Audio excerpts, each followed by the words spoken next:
बिस्मिल्लाहिर्रहमानिर्रहीम। अस्सलामु अलैकुम नाज़रीन मोहतरम, आप देख रहे हैं आज तक न्यूज़ और मैं हूं समी।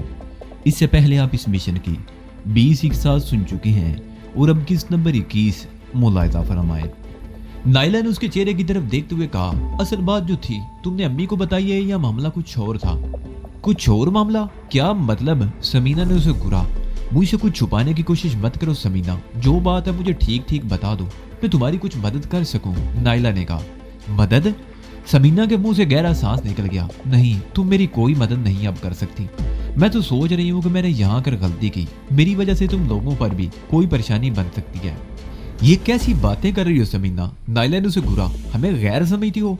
अपना समझ कर ही तो ये बात कही है मैंने। मैं जिस दलदल से निकलने की कोशिश कर रही हूँ उतना ही उसमें धंसती जा रही हूँ। समझ में नहीं आता कि क्या करूँ। मुझ पर एतमाद करो समीना, बात जो भी है कह दो, इस तरह तुम्हारे दिल का बोझ भी हल्का हो जाएगा और मुमकिन है उस मसले का कोई हल भी निकल आए। अगर मेरा अंदाजा गलत नहीं तो मामला उसी तुम्हारे कजन का है जिसका तुमने जिक्र किया था। वो मेरा कजन नहीं है। समीना के मुंह से बेइख्तियार निकल गया। तो फिर कौन है वो? नाइला चौंकी। मुंशियात का स्मगलर, कातिल। समीना बोली। क्या मतलब? क्या कहना चाहती हो तुम? नाइला ने उसे घूरा। मुंशियात के स्मगलर और कातिल से तुम्हारा क्या ताल्लुक हो सकता है? मैं उसके जाल में फंस गई हूँ नाइला, समीना ने कहा।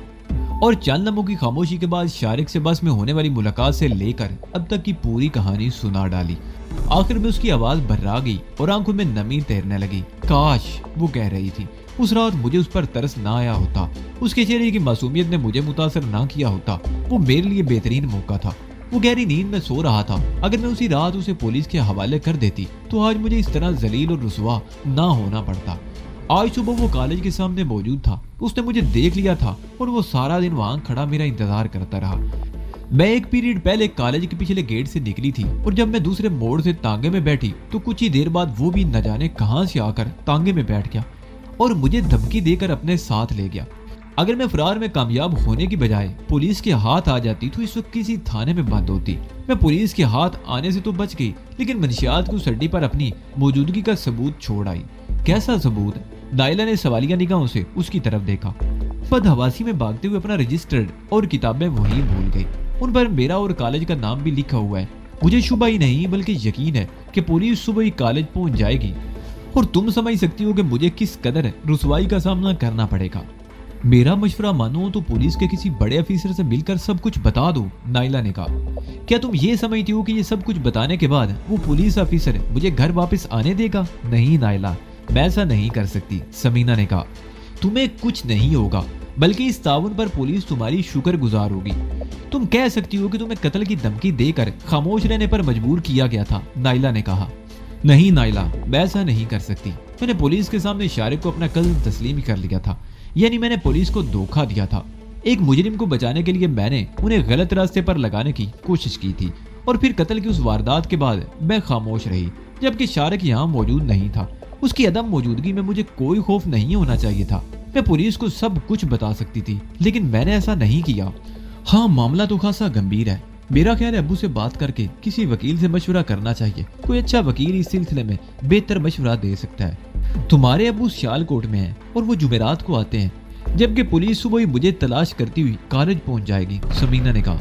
इसका हल भी मैंने सोच लिया है, नाइला ने कहा। तुम कह सकती हो कि रजिस्टर और किताबें तांगे में भूल गई थी जो किसी और के हाथ लग गई। हो सकता है वो शख्स मुंशियात के किसी अड्डे पर गया हो और वो रजिस्टर और किताबें उसने वहां छोड़ दी हों। लेकिन एक ऐसे आदमी ने मुझे वहां से भागते हुए देख लिया था जो ये जानता है कि मैं लेक्चरार हूँ, समीना ने कहा। कौन है वो? नाइला ने चौंक कर पूछा। मोटर मैकेनिक है। कब्रिस्तान की दीवार के साथ ही लारी अड्डे में उसका वर्कशॉप है। लेकिन वो तुम्हें कैसे जानता है? नाइला ने उसके चेहरे पर नजरें जमा दी। उसकी बहन शुमाइला हमारे ही कॉलेज में सेकंड ईयर की स्टूडेंट है। वो सुबह अपनी बहन को छोड़ने के लिए आता है। वो कई मरतबा मुझे देख चुका है, समीना ने बताया। शमीना वही लड़की तो नहीं, बारी बरकम लंबी और बेडोल सी, नाइला ने कहा। हाँ शायद वही है, समीना ने कहा। लेकिन उसके भाई को कैसे पता चला कि तुम वहां से भागी हो? कब्रिस्तान की दीवार के साथ ही उसका वर्कशॉप है। उसने मुझे दीवार से कूदते हुए देख लिया था। मेरे पैर में मोच तो पहले ही आ चुकी थी। मैं उसकी दुकान के सामने ही फिसल कर गिर गई और वही मुझे उठाकर दुकान के अंदर ले गया। कुछ देर बाद एक पुलिस वाला भी ये पूछता हुआ उधर आया था कि उन्होंने इस तरफ से किसी को भागते हुए तो नहीं देखा। शमाइला के भाई यूसुफी ने पुलिस वाले को जवाब दिया था कि उन्होंने किसी को इस तरफ आते हुए नहीं देखा था। और फिर कुछ देर बाद मुझे रिक्शा भी उसी ने मंगवा कर दिया था, समीना ने बताया। बात वाकई उलझ गई है, नाइला ने कहा।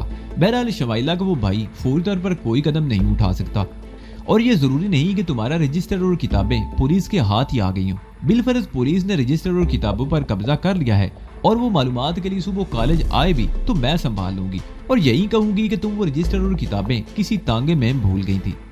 लेकिन अगर पुलिस यहाँ तुम्हारे घर पहुंच गई तो, समीना बोली।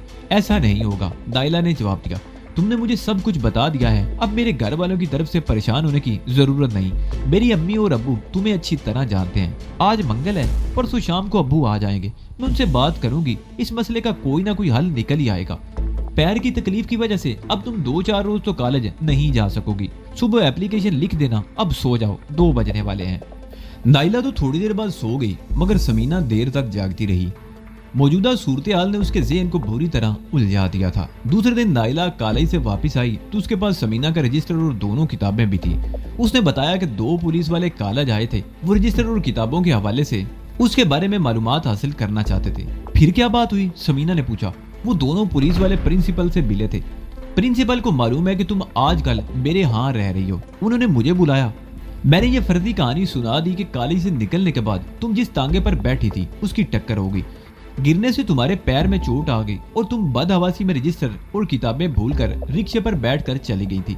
बाद में ये रजिस्टर और किताबें किसी ऐसे शख्स के हाथ लग गई होंगी जिसका उस मुंशियात के अड्डे पर आना जाना हो, और उसने ये चीजें वहां डाल दी हो। फिर उन्होंने ये रजिस्टर और किताबें कैसे दे दी, समीना ने पूछा। उन्हें मेरी बात का यकीन करना पड़ा और वो लोग ये चीजें देकर वापस चले गए। इस तरह बात खत्म हो गई, नाइला ने मुस्कुराते हुए जवाब दिया। अगर बात इस तरह टल गई है तो मेरा ख्याल है फिलहाल तुम अपने अब्बू से बात मत करो, समीना ने कहा। क्यों, नाइला ने उसे घूरा। क्या तुम इस तरह उलझनों में फंसी रहना चाहती हो या इस जाल से खुद नहीं निकलना चाहती? ये बात नहीं है, समीना ने कहा। मैं जरा सोचना चाहती हूँ। वकील से मशवरा करने का मतलब ये होगा कि बात आगे निकल जाएगी। मैंने अभी घर वालों को भी इस मसले से आगाह नहीं किया, और मैं सोच रही हूँ कि 1-2 दिन के लिए डैडी को यहाँ बुला लूँ, उन्हें सब कुछ बता दूँ और वो तुम्हारे अब्बू से मशवरा करें। अगर मेरे डैडी को किसी और जरिए से पता चला तो वो क्या सोचेंगे? जैसे तुम्हारी मर्जी, नाइला ने कंधे उचका दिए। लेकिन जो कुछ सोचना है जल्दी सोच लो, मामला बेहद संगीन है। अगर पुलिस ने उस कत्ल का सुराग लगा लिया और शारिक पकड़ा गया तो वो तुम्हारा नाम लेने में जरा भी नहीं हिचकिचाएगा, या अगर पुलिस तहकीकात करते हुए पहले तुम तक पहुंच गई तो भी मुश्किल हो जाएगी। इसलिए जो फैसला करना है जल्दी कर लो। ठीक है, मैं डैडी को खत लिख कर बुलवा लेती हूँ, समीना ने जवाब दिया। नाइला ने बात ठीक ही कही थी। अगर कोई फैसला करने से पहले पुलिस उस तक पहुंच गई तो बात बिगड़ जाएगी और वो कुछ नहीं कर सकेगी। समीना 5-6 दिन मजीद नाइला के घर रही। इसी दौरान उसके पैर का वर्म खत्म हो गया था, लेकिन चलने में अब भी थोड़ी बहुत तकलीफ हो रही थी। कॉलेज से उसने 1 हफ्ते की छुट्टियां ले रखी थी। उस रोज आखिरी छुट्टी थी, अगले रोज उसे कॉलेज जाना था। समीना ने उस रोज अचानक ही अपने घर जाने का फैसला कर लिया और अपनी चीजें समेटने लगी। क्या हुआ, ये पैकिंग क्यों कर रही हो? नाइला ने हैरत से उसकी तरफ देखा। अपने घर जा रही हूँ, समीना ने जवाब दिया। क्या ये तुम्हारा अपना घर नहीं है? नाइला ने उसे घूरा। ये एहसास ना होता तो इतने दिन यहाँ आकर क्यों रह लेती, समीना ने कहा। तुम्हें मालूम है कि मैंने डैडी को खत लिखा है, वो 1-2 दिन ही में आने वाले होंगे। घर पर ताला देखकर परेशान हो जाएंगे। चलो तुम भी आज मेरे साथ ही चलो, सुबह वहां से इकट्ठी कॉलेज जाएंगी। चलो यूं ही सही, मैं अम्मी से कह दूं, नाइला ने कहा। फिर कुछ सोचकर बोली, लेकिन अगर तुम्हारा चाहने वाला वहां भी पहुंच गया तो मैं उसे निमट लूंगी, समीना बोली। ऐसी सूरत में मुझे मजीद इंतजार करने की बजाय पुलिस के पास ही जाना पड़ेगा। समीना अपनी चीजें पैक करती रही और नाइला अपनी माँ के पास चली गई। कुछ ही देर बाद वो भी कमरे में आकर अपनी जरूरी चीजें समेटने लगी। माँ ने उसे समीना के साथ जाने की इजाजत दे दी थी। शाम की चाय पीकर वो 6 बजे के लगभग घर से निकली तो नाइला का छोटा भाई नदीम भी उनके साथ था। समीना का बैग जरा वजनी था, वो नदीम ने उठा रखा था। वो गलियों में खोदते हुए धोबी घाट पर पहुंच गए और चंद मिनट में समीना के घर पहुंच गए। तकरीबन 20 दिन तक घर बंद रहा था और हर चीज पर धूल नजर आ रही थी। 2 घंटे सफाई और झाड़ पूंछ में लग गए।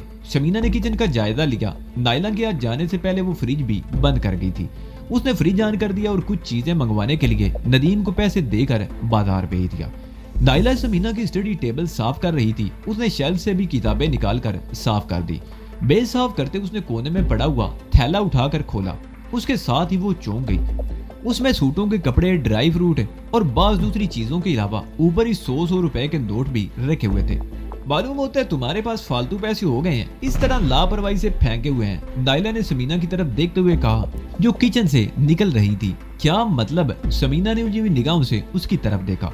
اس تھیلے میں کچھ چیزوں کے علاوہ 100 کے نوٹ بھی رکھے ہوئے ہیں، نائلہ نے کہا۔ اوہ وہ تھیلا! سمینا نے گہرا سانس لیا۔ اس کے بارے میں تو میں تمہیں بتانا ہی بھول گئی تھی۔ وہ بتانے لگی کہ یہ تھیلا شارکی نے لاہور سے بھیجا تھا اور اس کے بعد ہی وہ اپنا گھر چھوڑ کر نائلہ کے گھر منتقل ہوئی تھی۔ نائلہ نے تھیلے میں سے تمام چیزیں نکال لی۔ اس نے کپڑا کھول کر دیکھا۔ اس کمبخت کا ذوق تو بہت عمدہ ہے۔ اس نے کپڑا طے کر کے دوبارہ تھیلے میں رکھ دیا اور پستے اور بادام کی تھیلیاں کھولنے لگی۔ یہ تو کھاؤ، کھانے پینے کی چیزوں سے انکار کفران نعمت ہے۔ وہ ڈھٹائی سے مسکراتے ہوئے پستہ چھیل کر کھانے لگی۔ کچھ دیر بعد ندیم بھی سودا سلف لے کر آ گیا۔ سمینا نے تمام چیزیں سنبھال کر رکھ لی اور رات کے کھانے کی تیاری کرنے لگی۔ ندیم رات کا کھانا کھانے کے بعد چلا گیا۔ نائلہ اور سمینا کھانے کے بعد دیر تک جاگتی اور باتیں کرتی رہی۔ کھانے سے تھوڑی دیر پہلے گورائے کی بیوی اور سامنے والی پڑوسن آسیہ بھی آ گئی تھی۔ سمینا جب نائلہ کے یہاں گئی تھی تو وہ گورائے کی بیوی کو بتا کر گئی تھی۔ صبح وہ دونوں کالج چلی گئی۔ چھٹی کے بعد نائلہ تو اپنے گھر چلی گئی اور سمینا اپنے گھر آ گئی۔ اسے گھر آئے ہوئے آدھا گھنٹہ بھی نہیں گزرا تھا کہ دروازے کی گھنٹی بج اٹھی۔ اس نے اٹھ کر دروازہ کھولا تو سامنے موٹر مکینک یوسف کو دیکھ کر اس کا دل یک بار گی دھڑک اٹھا۔ اسے حیرت ہوئی تھی کہ یوسف کو اس کے گھر کا پتہ کیسے چلا۔ کیا بات ہے، یہاں کیوں آئے ہو؟ سمینا نے پوچھا۔ اس کے لہجے میں سرد موری تھی۔ آپ کی خیریت معلوم کرنے آیا تھا جی۔ اس روز آپ کے پیر میں تکلیف تھی، آپ کئی روز کالج بھی نہیں گئی، یوسف نے جواب دیا۔ اس وقت وہ سیاہ پتلون اور سفید شرٹ پہنے ہوئے تھا، شیو بنا ہوا تھا اور بال بھی سنورے ہوئے تھے۔ لگتا تھا جیسے وہ خاص طور پر تیار ہو کر آیا ہو۔ میں ٹھیک ہوں، تمہیں پریشان ہونے کی ضرورت نہیں، مگر تمہیں میرے گھر کا پتہ کس نے بتایا؟ سمینا نے خشک لہجے میں کہا۔ آج صبح شمائلہ کو چھوڑنے گیا تھا تو آپ کو دیکھا تھا۔ میں چھٹی کے وقت دور کھڑا انتظار کر رہا تھا، پھر تانگی کا پیچھا کرتے ہوئے میں نے آپ کا گھر دیکھ لیا، یوسف نے جواب دیا۔ اس کے ہونٹوں پر خفیف سی مسکراہٹ تھی۔ تم میری خیریت معلوم کرنے آئے تھے، تم نے دیکھ لیا کہ میں ٹھیک ہوں، اب تم جا سکتے ہو، اور سنو آئندہ یہاں مت آنا، سمینا نے کہا۔ آپ سے ایک ضروری بات کرنی تھی جی، یوسف نے کہا۔ کہو کیا بات ہے؟ سمینا نے اسے گھورا۔ وہ جی یہاں باہر کھڑے ہو کر تو بات نہیں ہو سکتی نا، یوسف نے کہتے ہوئے ادھر ادھر دیکھا۔ بات ایسی ہے کہ گلی میں کھڑے ہو کر نہیں کی جا سکتی۔ آپ مجھے اندر آنے کے لیے بھی تو نہیں کہیں گی؟ سمینا نے چند لمحے سوچا، پھر اسے اندر بلا دیا۔ اس کے اندر آنے کے بعد سمینا نے دروازہ کھلا ہی چھوڑ دیا تھا۔ میرے پاس زیادہ وقت نہیں، جو کچھ کہنا ہے جلدی کہو، سمینا نے کہا۔ بات یہ ہے کہ اس روز آپ کے آنے کے بعد میں نے تکیے کے ملنگ سے بات کی تھی۔ اس نے بتایا تھا کہ آپ کسی آدمی کے ساتھ دوپہر کو وہاں آئی تھی اور سارا دن وہاں رہی تھی۔ پھر شام کو جب پولیس کا چھاپا پڑا تو آپ وہاں سے بھاگی تھی، یوسف نے اس کی طرف دیکھے بغیر کہا۔ سمینا کو سینے میں اپنا دل ڈوبتا ہوا محسوس ہوا۔ ویسے یوسف کو دیکھتے اس کا ماتھا ٹھنکا تھا۔ اب اس کی بات سن کر اسے سمجھنے میں دیر نہ لگی تھی کہ وہ یہاں کیوں آیا تھا۔ کیا صرف یہی بتانے کے لیے آئے تھے؟ اس نے اپنی اندرونی کیفیت پر قابو پاتے ہوئے کہا۔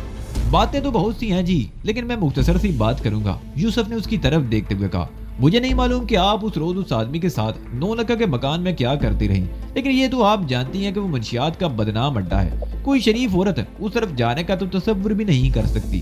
آپ تو کالج کی پروفیسر ہیں، لڑکیوں کو پڑھاتی ہیں، اور میں یہ نہیں پوچھوں گا کہ آپ اس آدمی کے ساتھ اس مکان میں کیا کرتی رہی ہیں، لیکن یوسف خاموش ہو کر سمینا کی طرف دیکھنے لگا۔ شرم کے مارے سمینا کا چہرہ سرخ ہو رہا تھا، پورے جسم پر چیونٹیاں سی ریگتی ہوئی محسوس ہو رہی تھی۔ اس کے پاس یوسف کے اس سوال کا کوئی جواب نہیں تھا کہ وہ ایک آدمی کے ساتھ دن بھر منشیات کے اڈے میں کیوں رہی تھی۔ اب آپ خود ہی سوچے نا جی، یوسف کہہ رہا تھا، اگر آپ کے کالج میں یہ پتا چل جائے کہ آپ کے تعلقات بدنام منشیات فروشوں سے ہیں تو کالج کی پرنسپل اور دوسری پروفیسر آپ کے بارے میں کیا سوچیں گی؟ اس محلے میں بھی آپ کی عزت ہوگی، لیکن یہ لوگ بھی آپ کو نفرت کی نگاہ سے دیکھیں گے جی۔ تم کہنا کیا چاہتے ہو؟ سمینا نے مردہ سے لہجے میں پوچھا۔ جب صورتحال ایسی ہو تو اگلے کی زبان بند رکھنے کے لیے کچھ نہ کچھ قربانی تو دینی ہی پڑتی ہے، یوسف نے کہا۔ کیا چاہتے ہو؟ سمینا نے اسے گھورا۔ آپ جوان ہیں، حسین ہیں، یوسف اسے اوپر سے نیچے تک گھورتے ہوئے بولا۔ سمینا کو اس کی نظریں لباس چیر کر اندر تک جاتی ہوئی محسوس ہوئی۔ آپ مجھے خوش کر کے میرا منہ بند کر سکتی ہیں، کمینے بے غیرت، سمینا دل ہی دل میں بولی۔ وہ اسے طوائف سمجھ کر آیا تھا، جو مطالبہ سنتے ہی اپنے آپ کو اس کی سپردگی میں دے دے گی۔ دیکھو مسٹر یوسف، وہ اس کی طرف دیکھتے ہوئے بولی، میں ایک شریف عورت ہوں، تم نے میرے بارے میں جو کچھ بھی سوچا ہے وہ غلط ہے۔ کیا یہ غلط ہے کہ تم دوپہر سے رات 8 بجے تک ایک آدمی کے ساتھ 9 لکھا کے کمرے میں رہی ہو؟ کیا تم وہاں نماز پڑھنے گئی تھی؟ یوسف کے لہجے میں سختی آ گئی، وہ ایک دم آپ سے تم پر اتر آیا تھا۔ اس محلے کے لوگوں کو اور تمہارے کالج میں پتہ چل جائے تو تمہیں کھڑے کھڑے نکال دیا جائے گا، بلکہ ہو سکتا ہے پولیس کے حوالے ہی کر دیا جائے۔ کیا تم اس قابل ہو کہ ہماری بچیوں کو تعلیم دے سکو؟ کیا تم شریف لوگوں میں رہ سکتی ہو؟ تمہاری جگہ یہ نہیں، گول بازار ہے۔ میری بات سمجھنے کی کوشش کرو یوسف، میں قسم کھاتی ہوں کہ میں، اور رہنے دو یہ باتیں۔ یوسف نے اچانک ہی آگے بڑھ کر اس کی دونوں باہیں پکڑ لی۔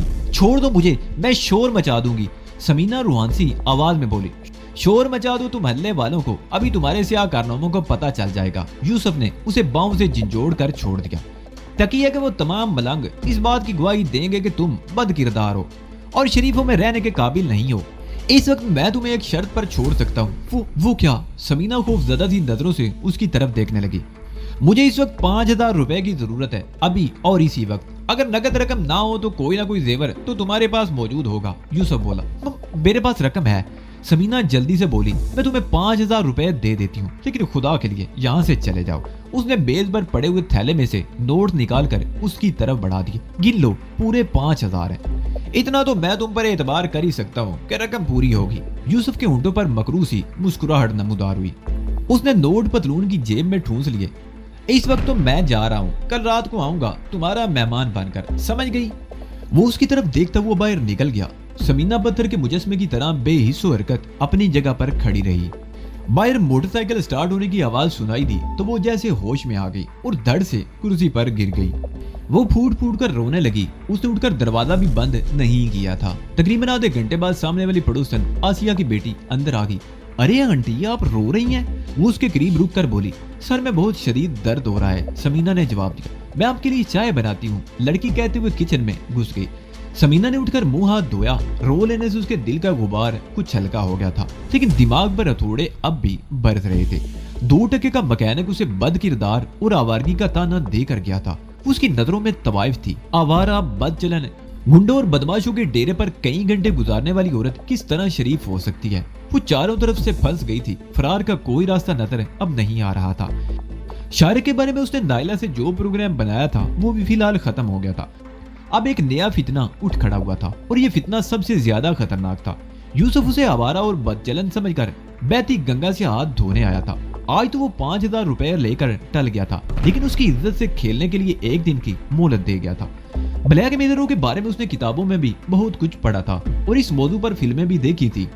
ان کے مطالبے بڑھتے ہی رہتے ہیں، یہ اپنے شکار کو قبر تک پہنچا کر ہی دم لیتے ہیں۔ اتفاق سے اس کے پاس 5000 روپے کی وہ رقم موجود تھی جو شارق نے اس دن بھیجی تھی۔ اس نے وہی رقم اٹھا کر اس بلیک میلر کو دے دی تھی۔ کل وہ دوسرا مطالبہ لے کر آئے گا اور پھر وہ کبھی انکار نہیں کر سکے گی۔ دنیا والوں کے سامنے ذلیل و رسوا ہونے سے بچنے کے لیے وہ اس کے ہاتھوں ذلیل ہوتی رہے گی۔ آسیہ کی بیٹی چائے بنا کر لے آئی۔ بیٹھو پنکی، اس نے لڑکی کے ہاتھ سے چائے کا کپ لیتے ہوئے کہا۔ اس کی عمر 15 سال تھی اور وہ 9ویں کلاس کی طالبہ تھی۔ کبھی کبھی پڑھنے کے لیے اس کے پاس بھی آ جایا کرتی تھی۔ کیسے آئی ہو؟ ایسے ہی آ گئی تھی، پنکی نے جواب دیا۔ آپ بہت دنوں سے یہاں نہیں تھی نا، آج ملنے کو دل چاہا تھا تو میں چلی آئی۔ تمہاری پڑھائی کیسی جا رہی ہے؟ سمینہ نے پوچھا۔ بس ٹھیک ہی ہے آنٹی، پنکی نے جواب دیا۔ وہ تقریباً 1 گھنٹے تک سمینہ کے پاس بیٹھی باتیں کرتی رہی، پھر چلی گئی۔ پنکی کی باتوں سے سمینہ کی توجہ بٹ گئی تھی، لیکن اس کے جاتے ہی چبھتے ہوئے خیالات نے اس کے ذہن پر یلغار کر دی تھی۔ دفعتاً اس کے ذہن میں ایک اور خیال ابھرا۔ اس نئے فتنے کا سر کچلنے کے لیے اس نے ایک اور داؤ لگانے کا فیصلہ کر لیا۔ اس کے سامنے صرف ایک یہی راستہ تھا، اس کے علاوہ اور کوئی چارہ نہیں تھا۔ شام کا اندھیرا پھیلتے ہی وہ گھر سے نکل گئی۔ اس وقت اس نے سیاہ چادر اوڑھ رکھی تھی۔ سڑک پر آتے ہی اسے رکشہ مل گیا اور تقریباً آدھے گھنٹے بعد وہ بلو سائیں کے تکیے والے قبرستان سے ملیک سڑک پر دیوار کے قریب کھڑی دوسری طرف جھانک رہی تھی۔ ایک ملنگ نے اسے دیکھ لیا اور وہ فوراً ہی چبوترے سے اٹھ کر دیوار کے قریب آ گیا۔ کتنا مال چاہیے؟ ملنگ نے پوچھا۔ مجھے مال نہیں چاہیے، 9 لکھا کو یہاں بھیجو، جلدی کرو، سمینہ بولی۔ ملنگ واپس چلا گیا۔ چند منٹ بعد 9 لکھا اس کے سامنے موجود تھا۔ تم کہاں غائب ہو گئی تھی؟ میں اور شارق باؤ 8 دن سے تمہیں تلاش کر رہے ہیں، 9 لکھا نے کہا۔ شارق کہاں ہے؟ سمینہ نے پوچھا۔ اس نے طارق آباد میں مکان لے لیا ہے، اس وقت وہیں ہوگا، کہو تو میں کسی کو بھیج دوں تمہارے ساتھ، 9 لکھا بولا۔ इस वक्त मैं जल्दी में हूँ, यहाँ खड़े खड़े बात नहीं कर सकती, मेरे साथ चलते रहो। समीना कहते हुए पिछली सिमत बंगलों के दरमियान वाली गली की तरफ मुड़ गई। खैर तो है, बहुत घबराई हुई हो? नौलखा ने उसके साथ चलते हुए पूछा। मैं एक बहुत बड़ी मुसीबत में फंस गई हूँ, मुझे तुम्हारी मदद की जरूरत है। हुक्म करो सोनियो, मैं यहाँ किस लिए बैठा हूँ? नौलखा बोला। समीना चंद में खामोशी से उसके साथ चलती रही। फिर उस रोज के फरार और यूसुफ के मुलाकात के बारे में बताने लगी। आखिर में वो कह रही थी, वो आज दोपहर मेरे घर आया था, मुझे ब्लैक मेल कर रहा है। आज वो मुझसे 5000 रुपए ले गया है, कल फिर आएगा अपने गंदे अज़ाइम पूरे करने के लिए। उसकी ये हिम्मत कि शार्क बहू की इज्जत की तरफ निगाह उठाकर देख सके। नौलखा ने दांत पीसते हुए कहा, हम गुंडे और बदमाश जरूर हैं, लेकिन माँ बहन की इज्जत बचाना जानते हैं। तुम इत्मीनान से घर जाओ समीना बीबी, सुबह तुम्हें यूसुफ के बारे में पता चल जाएगा, वो अब कभी तुम्हें परेशान नहीं करेगा। वो बातें करते हुए लारी अड्डे वाली सड़क पर आ गए थे। नौलखा ने उसे कचहरी बाजार की तरफ जाने वाले तांगे पर बिठा दिया और खुद वापस चला गया। समीना को उस रात बहरहाल नींद नहीं आ सकी, वो सिर्फ 2-3 घंटे ही सो सकी थी। सुबह जब उठी तो उसकी आंखें सुर्ख हो रही थी। वो तैयार होकर कॉलेज चली गई। उस रोज उसका पीरियड सेकंड ईयर की क्लास में था, जहां यूसुफ मैकेनिक की बहन शमाइला थी। उसने दाखिल होकर क्लास में तमाम लड़कियों को देखा, मगर शमाइला नजर नहीं आई। शमाइला कहाँ है? वो आज नहीं आई क्या? समीना ने एक लड़की से पूछा। मिस, एक लड़की उठकर खड़ी होगी। वो शमाइला ही के मोहल्ले में रहती थी। शमाइला के भाई को कल रात किसी ने कत्ल कर दिया है, इसलिए शमाइला नहीं आई।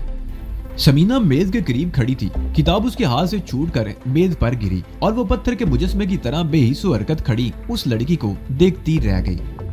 लाहौर में शारे की मसरूफियात बढ़ गई। ग्वाल मंडी में मौलवी हमीद को माजा गुज्जर के आदमियों के मुकाबले में उठाने से बराए रास्त माजा गुज्जर से ठन गई थी। ग्वाल मंडी में मौलवी हमीद को माजा गुज्जर के आदमियों के मुकाबले में उठाने से बराए रास्त माजा गुज्जर से ठन गई थी। लेकिन शारिक डरने वालों में से नहीं था। 2-3 दिन में उसने शहर के मुख्तलिफ इलाकों में उसके 3-4 बड़े गाहक तोड़ लिए थे। अपने इलाके की पुलिस से भी उसका मामला तय हो गया था, इसलिए वो कुछ और भी बेखौफ हो गया था। उसने कई मरतबा घर जाने के लिए सोचा था, लेकिन इन गंभीर मामलात की वजह से 1 घंटे के लिए भी घर नहीं जा सका था और न ही सुहेल से मुलाकात हो पाई थी। उसी दौरान उसे ये इतला भी मिल गई कि फैसलाबाद का गाहक सादिक माजा गुज्जर के जाल में आ गया था और उसने छांगा के गिरोह का साथ छोड़ दिया था। उससे अगले ही दिन शारिक की मुलाकात नौलखा से हो गई, जो फैसलाबाद से आया हुआ था। वो माजा गुज्जर का आदमी था, लेकिन शारिक ने बड़ी खूबसूरती से उसे तोड़ दिया और उसे यकीन दिला दिया कि उसे फैसलाबाद में जेरे जमीन दुनिया का सबसे बड़ा आदमी बना देगा। उसने आधा किलो हीरोइन नौलखा को तोहफे में दे दी थी। नौलखा इतना कीमती तोहफा पाकर कुत्ते की तरह उसके पैर चाटने लगा था। शारिक ने यह तय कर लिया था कि वो फैसलाबाद में भी माजा गुज्जर के आदमी के मुकाबले में नौलखा को उठाएगा। शारिक ने नौलखा के हाथ समीना के लिए ताइफ भी भेजे थे और उसने नौलखा को यह हदायत की थी कि वो समीना का खास ख्याल रखे और अगर समीना को कोई परेशानी हो तो वो उसकी मदद करे। लाहौर आने के बाद शारिक एक लम्हे को भी समीना को नहीं भूला था। हालांकि लाहौर में उसकी मसरूफियात बहुत ज्यादा थी, लेकिन उस रोज वो फैसलाबाद चला आया था। समीना के मकान पर ताला देकर उसे ज्यादा परेशानी नहीं हुई। वो समझा था कि शायद वो बाजार या किसी सहेली के घर चली गई हो। उसने पड़ोस में गुराया के घर से दरियाफ्त किया तो उसे पता चला कि वो अपनी किसी दोस्त के यहाँ रहने के लिए चली गई है। दूसरे दिन सुबह सवेरे ही शारिक गर्ल कॉलेज के सामने पहुंच गया। उसने दाढ़ी साफ करवा ली थी, लेकिन उसे यकीन था कि समीना ने उसे देखते ही पहचान लिया था और वो उससे बचने के लिए तेज कदम उठाती हुई कॉलेज के मेन गेट में घुस गई थी और फिर वो छुट्टी से पहले ही कॉलेज के पिछले गेट से निकली थी। शारिक इत्तफाक से उसी तरफ घूम रहा था। उसने नीले पोलका डार्ट्स वाली चादर से उसे पहचान लिया था और वो भी तांगे में बैठ गया। इस तरह वो उसे बिल्लू साई के तकिए पर नौलखा के डेरे पर ले आया था। इसके अलावा उसके पास कोई ऐसी जगह नहीं थी जहां वो समीना को ले जाता। समीना की बातों से अंदाजा हुआ था कि वो उससे सख्त नाराज थी। खुद शारिक को भी इस बात का एहसास था कि उसकी वजह से समीना को वाकई ही बहुत सी परेशानियों का सामना करना पड़ा था। समीना 2 साल से उस मकान में रह रही थी। इसी दौरान उसके वालिद, भाई और एक आध मर्तबा वालिद के अलावा उसका कोई रिश्तेदार उसे मिलने के लिए वहां नहीं आया था और फिर वो अचानक उसके कजन की सूरत में वहां आन टपका। उससे पहले पुलिस का चक्कर चल चुका था। ये सब चीजें महल्ले वालों को समीना के बारे में मशकूक कर देने के लिए काफी थी। इसलिए शारिक ने अपने तौर पर यह फैसला कर लिया था कि वो कहीं और मकान लेकर समीना को वहां मुंतकिल कर देगा। लेकिन समीना शदीद गुस्से में थी। वो उसकी कोई बात सुनने को तैयार न थी और फिर उस शाम बिल्लू साई के तकिए पर पुलिस ने छापा मारकर मजीद काम खराब कर दिया था। 9 लखा से छापे की इत्तला पाकर शारिक सूरत-ए-हाल का जायजा लेने के लिए मकान से बाहर निकला और चंद मिनट बाद जब वो दोबारा कमरे में आया तो समीना गायब थी। अकबी खिड़की खुली हुई थी। उसने झांक कर बाहर देखा लेकिन समीना कहीं भी नजर नहीं आई थी। उसे समझने में देर ना लगी कि समीना कब्रिस्तान की अकबी दीवार फांद कर भाग गई थी। पुलिस के छापे के वक्त 2 मलंग इधर उधर हो गए थे। अलबत्ता 2 पुलिस के हाथ लग गए थे। उन दोनों से पुड़ियों की सूरत में तकरीबन 200 ग्राम हीरोइन बरामद हुई थी। 9 लखा भी पकड़ा गया था लेकिन उसके कब्जे से या उसके मकान से कुछ भी बरामद नहीं हुआ था। 9 लखा इतना बेवकूफ नहीं था कि अपना माल मकान में रखता। उसने अपना माल कब्रिस्तान की मुख्तलिफ टूटी हुई कब्रों में छुपा रखा था। पुलिस ने समीना का रजिस्टर और किताबें भी अपने कब्जे में ले ली थी। उनके बारे में पुलिस के पूछने पर 9 लखा ने बड़ी अक्लमंदी का सबूत दिया था।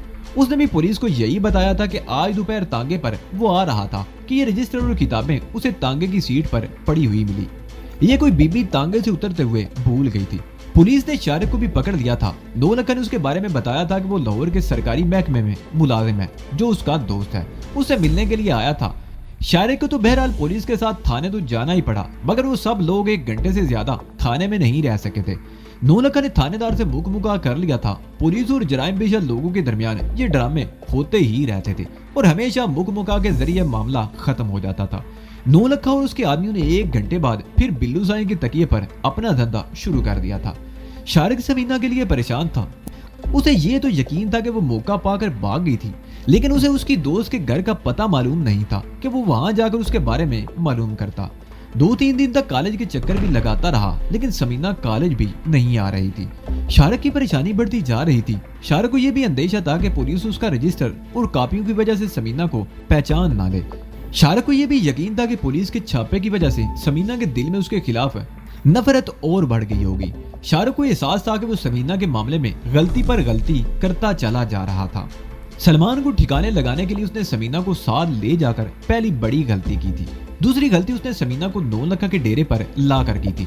अगर उस रोज समीना पुलिस के हाथ आ जाती तो वो पूरे शहर में जलील और रुसवा होकर रह जाती और उसकी सारी जिम्मेदारी उस पर होती। शारिक अगरचे यहाँ सिर्फ 1-2 दिन के लिए आया था लेकिन उसने फैसला कर लिया था कि समीना का मसला हल किए बगैर वापस नहीं जाएगा।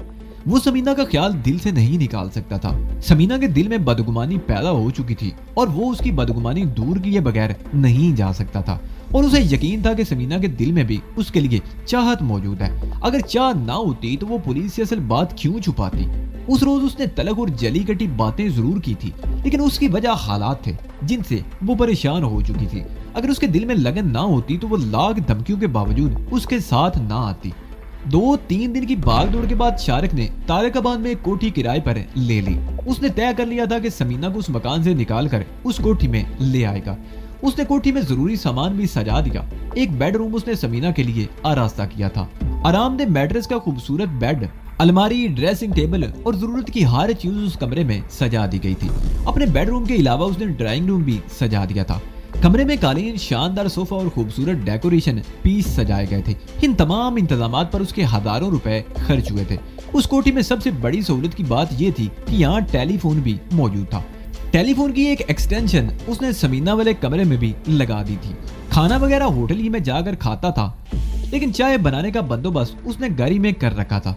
उस रोज भी शाम को उसने चाय बनाई और लान में आकर बैठ गया। छोटे से लान में घास बड़ी दबीज थी। चारों तरफ क्यारियों में फूलों के पौधे थे। शारिक को यहाँ बैठकर चाय पीते हुए बड़ा अच्छा लग रहा था। शाम का अंधेरा गहरा हो गया था। उसने लान की बत्ती भी नहीं जलाई थी। पौधों, घास और अंधेरे की वजह से मच्छरों ने उस पर यलगार कर रखी थी। वो गार्डन चेयर पर बैठा समीना के बारे में ही सोच रहा था कि अंदर से टेलीफोन की घंटी बजने की आवाज सुनाई दी। उसने यहाँ का फोन नंबर सिर्फ 9 लखा को दिया था। वो जब से यहाँ आया था कई फोन आ चुके थे और वो सब उस कोठी में रहने वाले पहले किराएदारों के लिए थे। शारिक का ख्याल था कि अब भी कोई ऐसी कॉल होगी। वो उठकर ड्राइंग रूम में आ गया। फोन की घंटी मुसलसल बज रही थी। उसने करीब पहुंचकर रिसीवर उठा लिया। 9 लखा बोल रहा हूँ शारिक बाबू। उसे हेलो के जवाब में रिसीवर पर 9 लखा की आवाज सुनाई दी। खैरियत, क्या बात है 9 लखा? शारिक ने चौंक कर पूछा। वो आई थी समीना बीबी, 9 लखा ने जवाब दिया। कब, किस वक्त? शारिक ने जल्दी से पूछा। उसके होंठों पर खफीफ सी मुस्कुराहट आ गई थी। समीना के आने का मतलब ये था कि शारिक की तरफ से उसका दिल साफ हो रहा था। तकरीबन आधा घंटा पहले उसने बड़ी तशवीशनाक बात बताई है शारिक बाबू, मैं फोन पर बात नहीं कर सकता, तुम मेरे डेरे पर आ जाओ। 9 लखा ने कहा। ठीक है, मैं आ रहा हूँ। शारिक ने कहते हुए फोन बंद कर दिया। शारिक की आंखों में भी तशवीश उभर आई थी। 9 लाख की अधूरी इतला ने उसे उलझन में मुब्तला कर दिया था। क्या समीना फिर किसी मुसीबत में फंस गई थी? मुंशियात के अड्डे से उसका रजिस्टर और किताबें बरामद होने की वजह से पुलिस तो उस तक नहीं पहुंच गई थी। यही सब कुछ सोचते हुए उसने दरवाजा बंद किया, बाहर निकलकर गेट को ताला लगाया और चाबियों का गुच्छा हाथ में लिए सड़क की तरफ आ गया। ये सड़क पहले बहुत मसरूफ रहा करती थी, सारा ट्रैफिक उसी तरफ से गुजरता था। रेलवे स्टेशन की तरफ से जीटीएस के अड्डे के करीब से शुरू होने वाला ये पुल दूसरी तरफ अब्दुल्लापुर तक चला गया था। इसी पुल की वजह से निचली सड़क पर ट्रैफिक तकरीबन ना होने के बराबर रह गया था। अब इस तरफ सिर्फ वही गाड़ियां आती थी जिन्हें सिर्फ तारकाबाद तक आना होता था। लारी अड्डा वहां से पैदल 10-15 मिनट के फासले पर था, लेकिन शारिक एक रिक्शे पर बैठ गया। वो जल्द से जल्द वहां पहुंचकर 9 लक्का से सूरत हाल जानना चाहता था। 9 लक्का बिल्लू साईं के तकिए पर चबूतरे पर मौजूद था। वो शारिक को लेकर मीदार के पीछे मकान में आ गया। क्या मामला है? शारिक ने कमरे में दाखिल होते ही पूछा। क्या कहा था समीना ने? समीना बीबी उस रात यहाँ से तो खैरियत से निकल गई थी, लेकिन वो एक और मसले में उलझ कर रह गई है। 9 लक्का ने कहा, फिर उसे पूरी बात बताने लगा। यूसुफ कौन है? शारिक ने पूछा। उसका चेहरा गुस्से से एकदम सुर्ख हो गया था। कब्रिस्तान की दीवार के दूसरी तरफ पहला वर्कशॉप उसी का है। 9 लक्का ने खिड़की से इशारा किया। उस मोटर मैकेनिक की ये हिम्मत, मैं भी उसका दिमाग ठिकाने लगाता हूँ। शारिक कहते उठकर दरवाजे की तरफ बढ़ा। गर्मजोशी से काम बिगड़ जाएगा शारिक बाबू। 9 लक्का ने उसके कंधे पर हाथ रख दिया। तसल्ली रखो, आज ही उसे निमट लेंगे। तुम आराम से बैठो यहाँ, मैं चाय मंगवाता हूँ। उस मैकेनिक का मामला तो मुझ पर छोड़ दो। 9 लक्का कमरे से निकल गया। उसने एक मलंग को भेजकर होटल से चाय मंगवाई और फिर उस मलंग को कुछ हदायत देने लगा। मलंग कमरे से निकलकर कब्रों में चलता हुआ दीवार के करीब पहुंच गया और एक जगह छुपकर दीवार के दूसरी तरफ यूसुफ के वर्कशॉप की तरफ देखने लगा। वहां तारीकी होने की वजह से वो दूसरों की निगाहों से महफूज था। शारिक और 9 लक्का कमरे में बैठे बार बार खिड़की से उसी तरफ देख रहे थे। 10 बजे के करीब वो मलंग दौड़ता हुआ खिड़की के करीब आ गया और अंदर झांकते हुए सरगोशियाना लहजे में बोला, तमाम वर्कशॉप बंद हो चुकी है। यूसुफ के सारे शागिर्द भी जा चुके हैं। वो अपनी दुकान के अंदर गया है, शायद कपड़े तब्दील कर रहा है। कुछ देर बाद वो भी चला जाएगा। ठीक है, तुम तकिए पर जाओ, 9 लक्का ने कहा। मलंग के जाते ही शारिक और 9 लक्का कमरे से निकल आए और दरख्तों के नीचे कब्रों में तेज कदम उठाते हुए अगली दीवार की तरफ चलने लगे। दीवार के करीब रुककर उन्होंने दूसरी तरफ झांका। तमाम वर्कशॉप बंद हो चुके थे। बिल्कुल आखिर में एक वर्कशॉप खुला हुआ था। वहां 2 आदमी बैठे काम कर रहे थे। उनके रुख दूसरी तरफ थे। यूसुफ के वर्कशॉप के सामने बत्ती जल रही थी। कुछ देर बाद बत्ती बुझ गई और यूसुफ दुकान से निकलकर दरवाजा बंद करने लगा। शारिक और 9 लक्का ने एक दूसरे की तरफ देखा और बड़ी आहिस्दगी से दीवार पर चढ़कर दूसरी तरफ कूद गए और तेज तेज कदम उठाते हुए यूसुफ के करीब पहुंच गए, जो इस वक्त दरवाजे को ताला लगा रहा था। यूसुफ ताला लगाकर जैसे ही मुड़ा, उन दोनों को देखकर चौंक गया। तारीकी की वजह से पहले तो वो उनकी शक्लें नहीं देख सका था, फिर 9 लक्का को उसने पहचान लिया। 9 लक्का उस्ताद, खैर तो है? वो बोला। हाँ खैर ही है, तुमसे जरा 2 बातें करनी है, 9 लक्का ने कहा और उसके साथ ही उसने जेब से कमानीदार चाकू निकाल लिया। बटन दबाते ही खट से चाकू का फल बाहर आ गया। क्या बात है 9 लक्का उस्ताद, ये चाकू? यूसुफ इकला कर रह गया। चाकू देखकर उसका चेहरा यकदम धुआं हो गया था। तुम तो बड़े बुज़दिल निकले, चाकू देखकर ही डर गए। हालांकि ब्लैक मेलर तो बड़े जिगर वाले होते हैं। 9 लक्का ने चाकू उसके चेहरे के सामने लहराया। मैंने क्या किया 9 लक्का उस्ताद? यूसुफ खौफ से कांपने लगा। मैं तो तुम्हें बहुत शरीफ आदमी समझता था, तुम तो ब्लैक मेलर निकले। 9 लक्का बोला। अपनी बहन की उस्तानी को ब्लैक मेल करते हुए तुम्हें शर्म आनी चाहिए बेगैरता। उससे 5000 रुपए भी ले आए हो और कोई और धमकी भी दी थी तुमने उसे। आओ ना जरा हमारे साथ। गलती होगी 9 लक्का उस्ताद, मैं रकम वापस कर देता हूँ। यूसुफ थर थर कांप रहा था। शारिक ने उसे गर्दन से दबोच लिया। अगर तुम्हारे मुंह से कोई आवाज निकली तो जिंदा नहीं बचोगे, शारिक घुर्राया। वो दोनों यूसुफ को लेकर वहां खड़ी हुई एक ऐसी बस में घुस गए जिसका इंजन मुरम्मत के लिए निकला हुआ था। उस तरफ भी अंधेरा ही था। चंद गज के फासले पर लाड़ी अड्डे में मछली मार्केट का सा मंदिर था। उस तरफ सैकड़ों लोग जमा थे, लेकिन किसी को ये पता नहीं था कि तारीकी में खड़ी हुई एक ज़ेरे मुरम्मत बस में क्या हो रहा है। शारिक ने यूसुफ को धक्का देकर एक सीट पर बिठा दिया और उसके साथ ही एक जोरदार घुसा उसके जबड़े पर रसीद कर दिया। यूसुफ के मुंह से करा निकली। उसका सर सीट की पुश से टकरा गया। वो गिगिया रहा था, हाथ जोड़कर बार बार माफी मांग रहा था। आवाज ना निकले तुम्हारे मुंह से गला घोंट दूंगा, शारिक घुराया। ओए बेगैरता, नौलखा ने उसके मुंह पर थप्पड़ मारते हुए कहा। हम गुंडे बदमाश जरूर हैं, हीरोइन और चरस बेचते हैं, लोग हमारे नाम पर थूकते हैं, शरीफ लोग हमारे साए से भी दूर भागते हैं, लेकिन हमारी गैरत अभी मरी नहीं। हमारे पास बड़े बड़े घरानों की औरतें भी आती हैं नशा लेने के लिए, लेकिन हमने कभी किसी औरत की तरफ बैली आंख से भी नहीं देखा। औरत को तो हम अपनी इज्जत समझते हैं, चाहे वो हमारे घर की हो या किसी और के घर की हो, मगर तू तो बहुत ही बेगैरत निकला। उसी औरत को ब्लैकमेल करने लगा जो तुम्हारी बहन को तालीम दे रही थी। तुमने ये भी नहीं सोचा कि वो यहाँ आई किस तरह होगी। यहाँ से निकलते देखकर तुमने उसे आवारा और बदचलन समझ लिया। तुम्हें तो एक मिनट भी जिंदा नहीं रहना चाहिए। मुझे माफ कर दो नौलखा उस्ताद, खुदा के लिए मुझे माफ कर दो, यूसुफ गिड़गिड़ाया। तुम जैसे बेगैरत और बेजमीर को अल्लाह भी माफ नहीं करेगा, नौलखा ने कहा, फिर शारिक को इशारा किया। शारिक ने पिछली सीट पर बैठकर यूसुफ को सर के बालों से पकड़कर पीछे खींच लिया। इतने में नौलखा ने आगे बढ़कर उसे कत्ल कर दिया। चल शारिक बाऊ, सुबह लोगों को इसका पता चल जाएगा। नौलखा कहते हुए आगे बढ़ गया और वो दोनों बस से उतर गए। उन्होंने इधर उधर देखा, उस तरफ अब भी सन्नाटा था। वो दोनों दीवार फांद कर कब्रिस्तान में आ गए। कमरे में पहुंचकर उन्होंने अपने आप का जायजा लिया। नौलखा के कुर्ते पर खून का एक डब्बा लगा था और शारिक के हाथ खून आलूद थे। सेन में हैंड पंप पर उन्होंने हाथ धोए। नौलखा ने कुर्ते का दामन और चाकू भी धो लिया। क्या आज रात तुम्हारा यहाँ रहना मुनासिब होगा, शारिक ने पूछा। नहीं शारिक बाबू, नौलखा ने जवाब दिया। सुबह जब इस लाश का पता चलेगा तो पुलिस सबसे पहले हमारी तरफ ही आएगी। 1-2 दिन मुझे यहाँ से गायब रहना पड़ेगा। मेरे साथ चलो, 2-3 दिन वहीं गुजार लेना, शारिक ने कहा। चलो तुम्हारे साथ ही चलते हैं, नौलखा ने कहा। वो दोनों बाहर आ गए। नौलखा ने कमरे को ताला लगा दिया। तकिए पर आकर वो रुक गए। नौलखा ने चारों मलंगों को जमा किया। तुम तीनों 2 दिन के लिए निशात आबाद वाले तकिए पर चले जाओ और तुम, उसने चौथे मलंग की तरफ इशारा किया, यहीं रहोगे। मेरी बात गौर से सुनो। मैं कल मगरिब से पहले लाहौर चला गया था। मेरा कोई मिलने वाला यहाँ नहीं आया था और रात को लारी अड्डे में जो कुछ हुआ तुम उसके बारे में कुछ नहीं जानते। मैं तो कुछ भी नहीं जानता, नौलखा उस्ताद, उस मलंग ने जवाब दिया। ठीक है, तुम तीनों फौरन यहाँ से चले जाओ। जब तक मेरा पैगाम ना मिले वापस मत आना, समझ गए? आओ शारिक बाबू चले, मुझे तो बड़े जोर की भूख लग रही है। उसने आखिरी अल्फाज शारिक की तरफ देखते हुए कहे थे। वो दोनों कब्रिस्तान से निकलकर बंगलों के दरमियान वाली गली में घुस गए।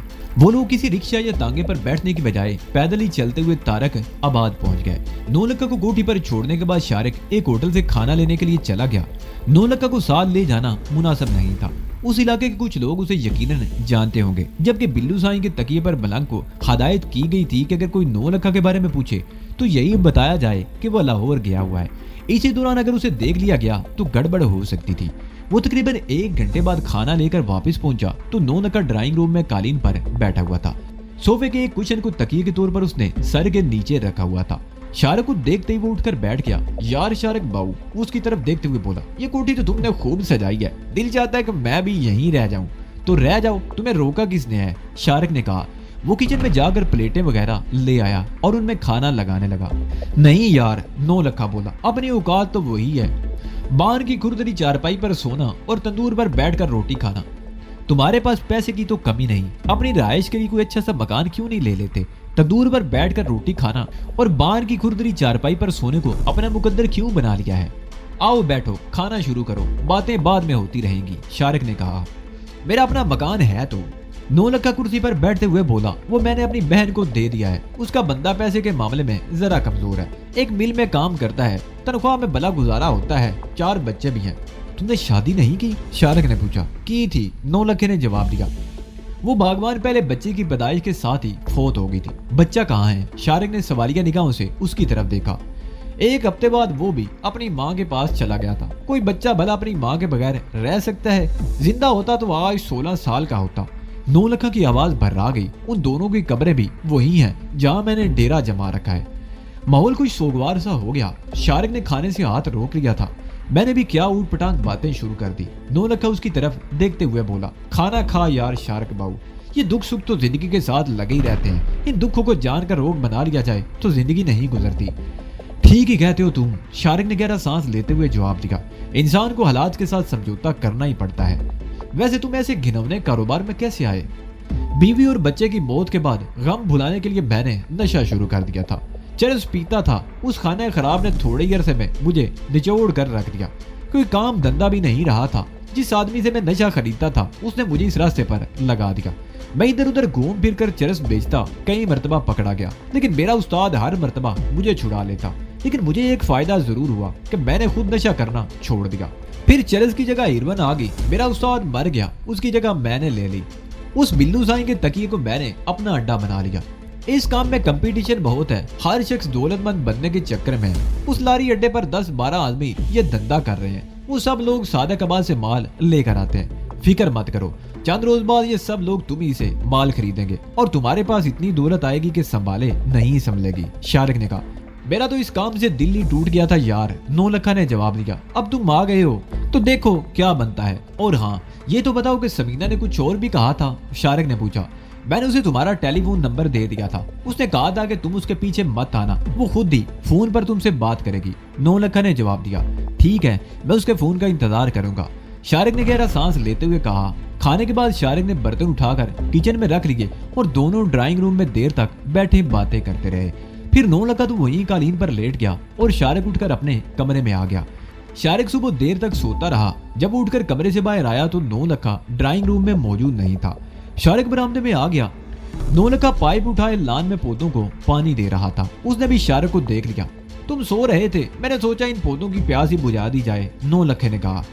شارک جواب دیے بغیر واپس اندر چلا گیا. پھر اس نے ٹھنڈے پانی سے غسل کیا اور کچن میں جا کر ناشتہ تیار کرنے لگا. اس نے نو لکھا کو بھی بلا لیا تھا.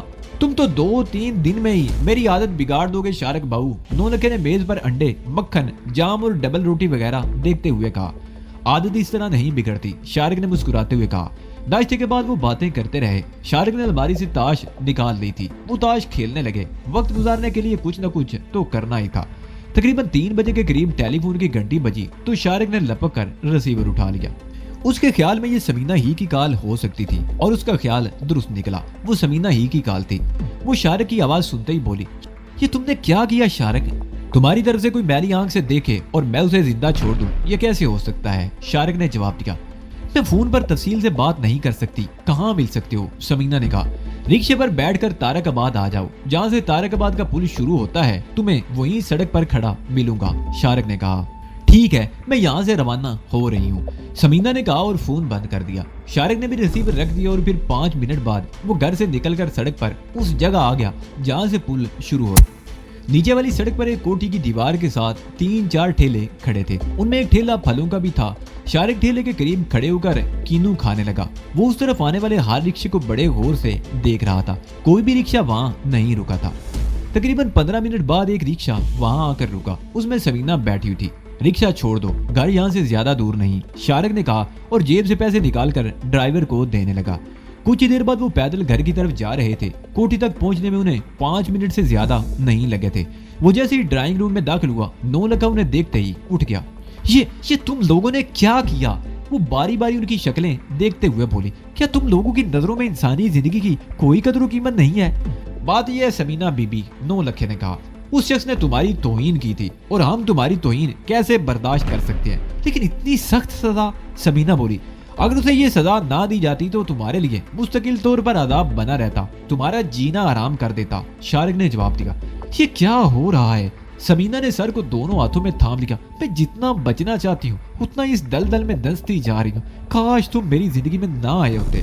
اب سب کچھ ٹھیک ہو جائے گا, اب تم اس مکان میں نہیں رہو گی. لیکن کچھ نہیں. شارک نے اس کی بات کاٹ دی. یہ کوٹھی بھی میں نے تمہارے لیے کرائے پر لی ہے.